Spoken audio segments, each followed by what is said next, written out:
नमस्कार दोस्तों, ओम नमः शिवाय। आज हम जानेंगे कि सावन के महीने में भगवान शिव की पूजा क्यों की जाती है। तो आप लोग इस वीडियो के अंत तक बने रहिएगा। सावन के इस महीने में भगवान शिव की महिमा का आनंद प्राप्त करिएगा।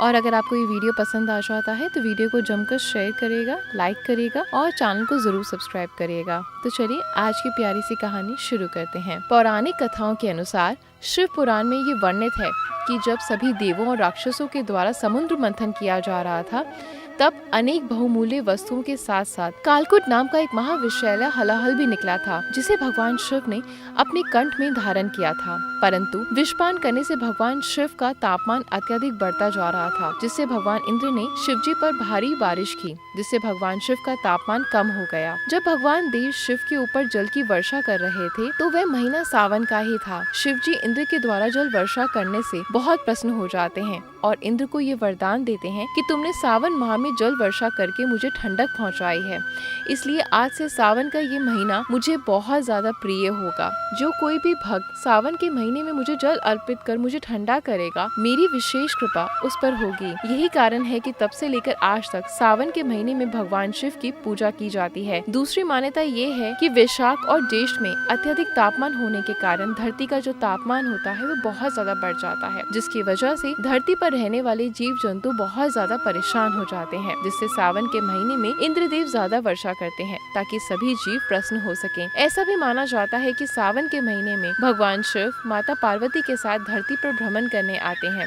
सावन के महीने में भगवान शिव की विशेष पूजा की जाती है और उनकी बहुत कृपा हम सब पर होती है। इसी तरह एक और कथा शिव पुराण में मिलती है। जब माता सती के पिता प्रजापति दक्ष ने एक विराट यज्ञ का आयोजन किया था, तब दक्ष ने माता सती एवं भगवान शिव को आमंत्रित नहीं करा। फिर भी माता सती पिता के यज्ञ में सम्मिलित होने के लिए भगवान शिव से जिद करती रही। शिव जी के बार बार समझाने पर भी माता सती बिना बुलाए ही अपने पिता दक्ष के यहाँ चली जाती हैं। परंतु सती को देखते ही दक्ष शिव जी की घोर निंदा करने लगते हैं, अपमान भरे शब्द शिव जी के लिए कहने लगते हैं, जिससे माता सती बहुत दुखी हो जाती हैं और उनको प्रत्येक जन्म में शिव जी को पति के रूप में पाने की इच्छा रखते हुए यज्ञ कुंड में कूद जाती हैं। यज्ञ कुंड में कूदकर अपने प्राणों का त्याग कर देती हैं। इसकी खबर सुनते ही शिव जी को प्रजापति दक्ष के ऊपर बहुत क्रोध आता है और क्रोध के कारण अपने त्रिशूल के द्वारा प्रजापति दक्ष का सिर धड़ से वो अलग कर देते हैं। फिर कुछ समय बीत जाने पर माता सती का जन्म पर्वत राजा हिमालय की पुत्री के रूप में माता पार्वती का जन्म होता है। पार्वती बचपन से ही बहुत बड़ी शिव भक्त होती हैं और बड़ी होकर उन्होंने भगवान शिव को पति के रूप में प्राप्त करने के लिए कई वर्षों तक घोर तपस्या करने के बाद भगवान शिव सावन के ही महीने में पार्वती पर प्रसन्न हुए और पार्वती को दर्शन देते हुए उन्होंने वर मांगने को कहा। तब पार्वती ने कहा,